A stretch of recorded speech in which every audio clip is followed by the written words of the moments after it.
ذلك لأنهم أتاحوا لي هذه الفرصة أن ألتقي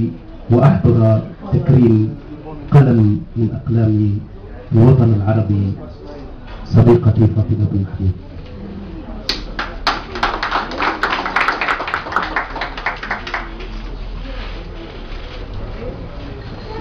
سأقول مدخل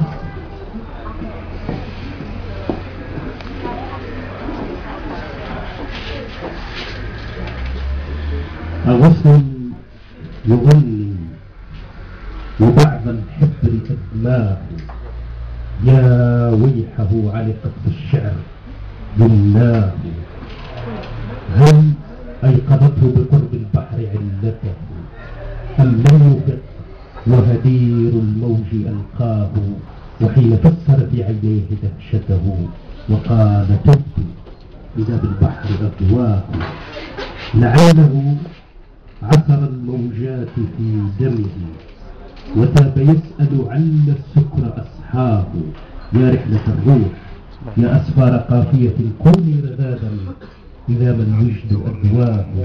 لشاطئيك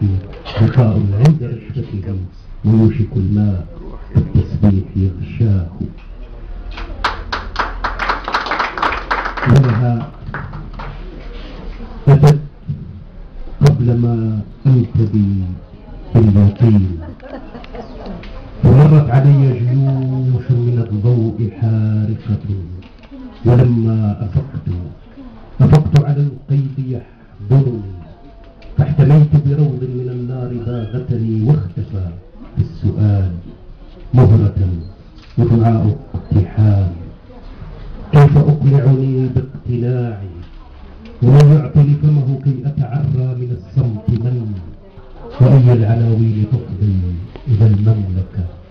وبهذا السؤال يحيرني ثم يكبر مشتعلا لمن وجهها لم يدع لغة الشعراء تنام،